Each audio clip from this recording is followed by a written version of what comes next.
Obama announced today he will drastically scale back his agenda for America after a visit to a Denny's restaurant in Manassas, Virginia, caused him to, quote, completely reconsider what our nation is capable of achieving.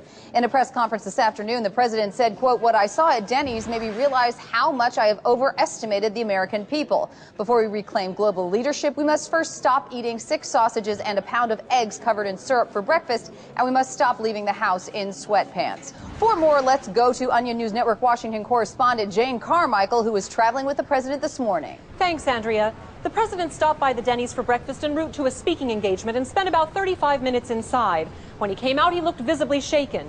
I spoke to several Denny's customers and employees who witnessed the president's visit. Well, I told him I had no job, and he asked where I've been looking for one.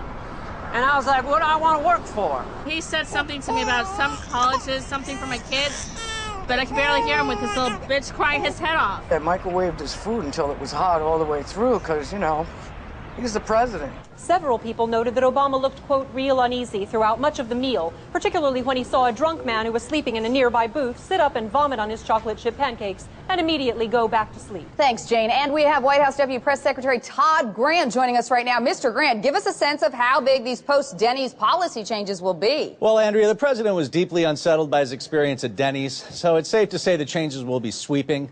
They're all laid out in his new Realistic Hope for America plan. Right, I can and it see basically replaces the president's previous agenda with goals he now thinks are more within the grasp of the American public, such as not slapping your children in public, not calling your waitress a cunt, and not smoking while eating your moons over my hammy. Now, surely he's going to face strong criticism for abandoning his previous plans, for example, on the environment. Andrea, I was with the president when he went inside the Denny's.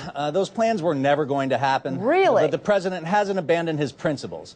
It's true that he's no longer calling for 1 million hybrid cars by 2015. Right, I can see but that. he is calling on Americans to think about walking to the liquor store down the block instead of driving. We believe America can do it. Right. And we're also encouraging Americans to quit meth and stop getting Tweety Bird tattoos. So big picture, Mr. Grant, what does this mean for the long-term goals of the Obama presidency? Well, it's certainly not to make America a world leader in anything anymore. Interesting. But we hope to inspire all of America to band together and make our nation a little bit less of an embarrassing, disgusting shithole. Okay, well, that makes sense. Mr. Grant, thank you so much for being with us. Thanks, Andrea. Moving on, a study shows that by 2025, American children will be too obese to ride hoverboards.